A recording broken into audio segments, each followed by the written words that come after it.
Hello guys, welcome to my channel. இன்னைக்கு நம்ம வீடியோவில் ஸ்வீட் ரெசிபி எல்லாருக்கும் ஃபேவரட்டான சுசியம் எப்படி பண்ணுறதுன்னு பார்க்கலாம். வீடியோக்குள்ளே போகிறதுக்கு முன்னாடி இப்போ தான் நம்ம சேனலை ஃபஸ்ட் டைம் பார்க்குறீங்கன்னா மறக்காமல் சப்ஸ்கிரைப் பண்ணிக்கோங்க. அப்படியே பக்கத்தில் இருக்க பெல் ஐக்கானையும் கிளிக் பண்ணி ஆள் கொடுத்துக்கோங்க.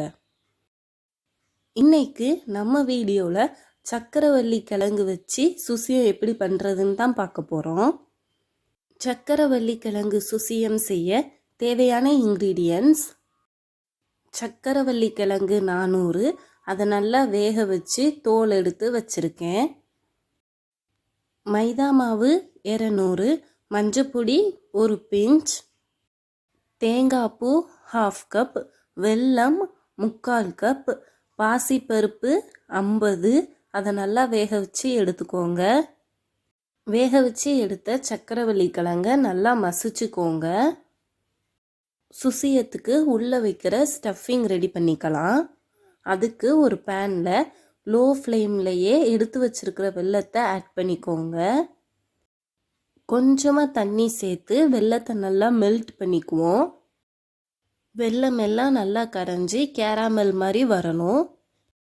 இந்த ஸ்டேஜில் வேக வச்சு எடுத்த பாசிப்பருப்பை ஆட் பண்ணிக்கோங்க.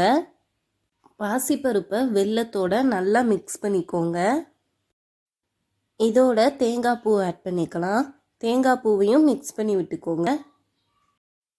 ஸ்டவ் லோ ஃப்ளேம்லையே இருக்கணும். இப்போது மசிச்சு வச்சுருக்கிற சக்கரவள்ளிக்கிழங்கை ஆட் பண்ணி நல்லா கலந்து விட்டுக்கோங்க.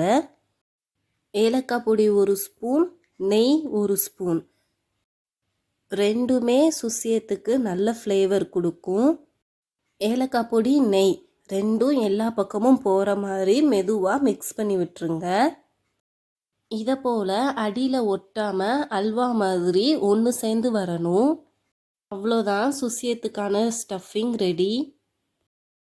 ஸ்டஃபிங்கை நல்லா ஃபேனில் ஆற வச்சுக்கோங்க. நல்லா ஆறுனதும் சின்ன சின்ன பால்ஸாக உருட்டி வச்சுக்கலாம். சுசியத்தோட அவுட்டர் லேயர் எப்படி பண்ணுறதுன்னு பார்த்துடலாம். அதுக்கு மிக்சிங் பவுலில் மைதா மாவு, 1 பிஞ்ச் மஞ்சப்பொடி, 1 ஸ்பூன் சால்ட் எல்லாத்தையும் சேர்த்து நல்லா கலந்து விட்டுக்கோங்க. கொஞ்சம் கொஞ்சமாக தண்ணி ஆட் பண்ணி பச்சி மாவு பதத்துக்கு மிக்ஸ் பண்ணிக்கோங்க. இந்த கன்சிஸ்டன்சியில் இருந்தால் போதும். ஸ்டஃபிங்கும் ரெடி, அவுட்டர் லேயர் மாவும் ரெடி. இப்போது ஒவ்வொரு பாலாக எடுத்து இந்த மாவில் முக்கி சூடாக இருக்கிற எண்ணெயில் போட்டுறலாம். ஃபர்ஸ்ட் எப்பயுமே எண்ணெயை நல்லா சுட வச்சுக்கோங்க. எண்ணெய் நல்லா சூடானதும் வடையோ சுசியமோ எண்ணெயில் போட ஸ்டார்ட் பண்ணும்போது லோ ஃப்ளேமில் வச்சுருங்க.